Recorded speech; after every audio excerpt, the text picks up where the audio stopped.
नमस्कार। आपका dynamic coaching centre के यूट्यूब चैनल पर स्वागत है। आज हम 10th क्लास का अर्थशास्त्र के बारे में अध्ययन करेंगे। 10th में अर्थशास्त्र से 17 अंक का एग्जाम में प्रश्न होते हैं। इसमें 7 अध्याय हैं। 7 अध्याय में 17 अंक का प्रश्न होते हैं। आज थोड़ा सा हम जानेंगे अर्थशास्त्र के बारे में। अर्थशास्त्र को इंग्लिश में इकोनॉमिक्स कहा जाता है। सबसे पहले बात करें, अर्थशास्त्र है क्या? अर्थशास्त्र है क्या? अर्थशास्त्र कहते हैं किसको? मानव के आर्थिक गतिविधि का अध्ययन। मानव के आर्थिक गतिविधि का अध्ययन अर्थशास्त्र कहलाता है। मानव के आर्थिक गतिविधि का अध्ययन अर्थशास्त्र कहलाता है। अब आर्थिक गतिविधि, यहाँ पे थोड़ा सा ध्यान दें। आर्थिक गतिविधि, आर्थिक गतिविधि का अर्थ होता है मनुष्य का हानि और लाभ। मनुष्य का हानि और लाभ, हानि और लाभ, यानी जिसमें मनुष्य के हानि और लाभ के बारे में अध्ययन होता है, उसी को हम आर्थिक गतिविधि कहते हैं। अर्थशास्त्र का पिता एडम स्मिथ को कहा जाता है। अर्थशास्त्र का जनक या अर्थशास्त्र का पिता एडम स्मिथ को कहा जाता है।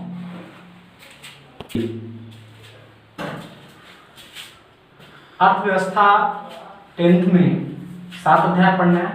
हम लोग का पहला अध्याय है अर्थव्यवस्था एवं उनका विकास का इतिहास। सबसे पहले हम चैप्टर के बारे में, उस पाठ्य के बारे में जान लेते हैं।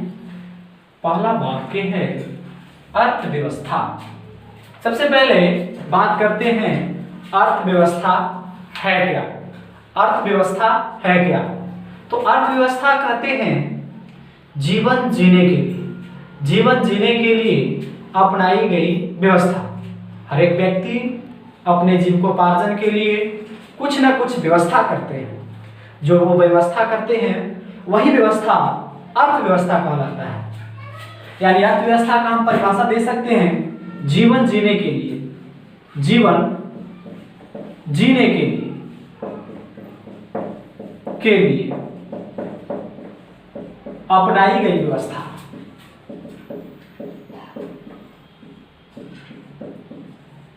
अपनाई गई व्यवस्था, जीवन जीने के लिए अपनाई गई व्यवस्था अर्थव्यवस्था कहलाता है। हर एक व्यक्ति अपना जीवन यापन करने के लिए कुछ न कुछ व्यवस्था करते हैं। पूरी दुनिया में, संपूर्ण विश्व में 3 प्रकार के अर्थव्यवस्था पाई जाती है। संपूर्ण विश्व में 3 प्रकार के अर्थव्यवस्था पाई जाती है। यानी अर्थव्यवस्था 3 प्रकार की होती है। अर्थव्यवस्था 3 प्रकार के होते हैं, देख लेते हैं। पहला पूंजीवादी, पूंजीवादी अर्थव्यवस्था, अर्थव्यवस्था, पूंजीवादी अर्थव्यवस्था। दूसरा समाजवादी अर्थव्यवस्था, अर्थव्यवस्था, समाजवादी अर्थव्यवस्था। तीसरा मिश्रित अर्थव्यवस्था, अर्थव्यवस्था, अर्थव्यवस्था, मिश्रित अर्थव्यवस्था, मिश्रित अर्थव्यवस्था। सबसे पहले बात आते हैं पूंजीवादी अर्थव्यवस्था। तो पूंजीवादी अर्थव्यवस्था वैसी अर्थव्यवस्था को कहते हैं जहां उत्पादन के साधन का अधिकार, जहां उत्पादन के साधन का अधिकार निजी व्यक्ति के पास हो। यदि उत्पादन के साधन का अधिकार निजी व्यक्ति के पास होता है तब वह पूंजीवादी अर्थव्यवस्था कहलाएगा। कब? जब उत्पादन के साधन का अधिकार निजी व्यक्ति के पास हो, निजी व्यक्ति के पास हो। यदि उत्पादन के साधन का अधिकार निजी व्यक्ति के पास हो तो वह पूंजीवादी अर्थव्यवस्था कहलाएगा। दूसरा, समाजवादी अर्थव्यवस्था। समाजवादी अर्थव्यवस्था, तो समाजवादी अर्थव्यवस्था वैसी अर्थव्यवस्था को कहते हैं जहां उत्पादन के साधन का अधिकार, जहां उत्पादन के साधन का अधिकार सरकार के पास हो, सरकार के पास हो। यदि उत्पादन के साधन का अधिकार सरकार के पास हो तो समाजवादी अर्थव्यवस्था कहलाता है।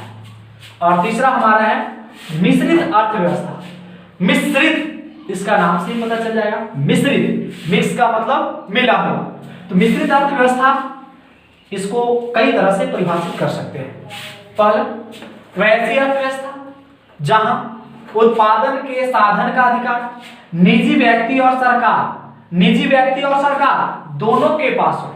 यदि उत्पादन और साधन का अधिकार निजी व्यक्ति और सरकार दोनों के पास हो तो मिश्रित अर्थव्यवस्था कहते हैं, या फिर आप कह सकते हैं पूंजीवादी और समाजवादी का मिला हुआ मिश्रित अर्थव्यवस्था कहा जाता है। तो ये अर्थव्यवस्था तीन प्रकार के हो गए, पूंजीवादी, समाजवादी और मिश्रित।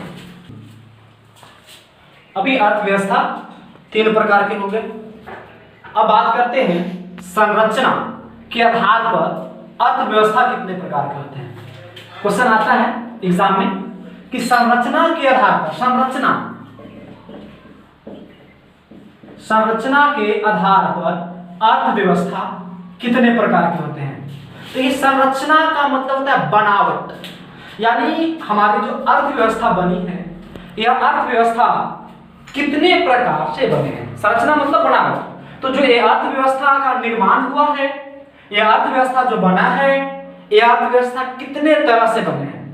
जिस तरह से मानव शरीर 5 तत्व से बना है, उसी तरह से यह अर्थव्यवस्था 3 प्रकार से बनते हैं। अर्थव्यवस्था का निर्माण 3 तरह से होता है, यानी संरचना के आधार पर, संरचना के आधार पर अर्थव्यवस्था 3 प्रकार के होते हैं। एग्जाम में क्वेश्चन कई बार आ चुके हैं कि संरचना के आधार पर अर्थव्यवस्था कितने प्रकार के होते हैं। तो संरचना के आधार पर अर्थव्यवस्था 3 प्रकार के होते हैं।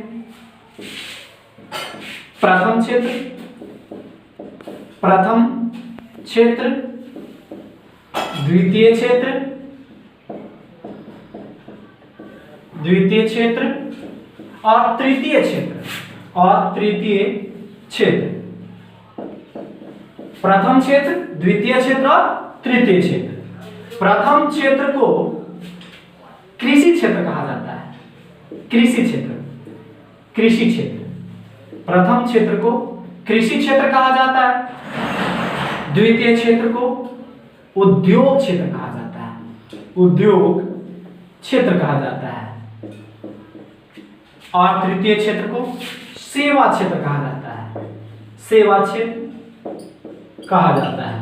तृतीय को सेवा क्षेत्र कहा जाता है। यानी संरचना के आधार पर अर्थव्यवस्था 3 प्रकार के होते हैं, प्रथम, द्वितीय और तृतीय। प्रथम क्षेत्र को कृषि क्षेत्र कहा जाता है। प्रथम क्षेत्र के अंतर्गत कृषि संबंधित उत्पादन, प्रथम क्षेत्र के अंतर्गत कृषि संबंधित उत्पादन शामिल होते हैं। द्वितीय क्षेत्र, जिसे उद्योग क्षेत्र कहा जाता है, इस क्षेत्र के अंदर, द्वितीय क्षेत्र के अंदर फैक्ट्री द्वारा उत्पादित सभी वस्तुएं शामिल होते हैं। और ये जो तृतीय क्षेत्र हुआ, इस तृतीय क्षेत्र को सेवा क्षेत्र कहा जाता है। और इसके अंतर्गत स्कूल, कॉलेज, डाकघर, बैंक इत्यादि शामिल होते हैं। तो संरचना के आधार पर अर्थव्यवस्था 3 प्रकार के, प्रथम, द्वितीय और तृतीय। प्रथम क्षेत्र कृषि, उद्योग और सेवा। अगर कृषि, उद्योग और सेवा को हम मिला दें, कृषि, उद्योग और सेवा को हम मिला दें तो अर्थव्यवस्था का निर्माण हो जाता है। अब हम लोग जानते हैं सतत विकास क्या है। सतत सतत यानी लगातार, सतत का अर्थ होता है लगातार। सतत विकास क्या है? तो सतत विकास वैसा विकास जो जारी रहे, टिकाऊ बना रहे, जिसमें वर्तमान पीढ़ी को ही नहीं बल्कि भविष्य पीढ़ी को भी ध्यान में रखा जाए, तो उसे सतत विकास कहते हैं। सतत विकास वैसा विकास जो लगातार जारी रहे, जो लगातार जारी रहे, जिसमें वर्तमान पीढ़ी को ही नहीं बल्कि भविष्य पीढ़ी को भी ध्यान में रखा जाए, तो ऐसा विकास को सतत विकास कहते हैं।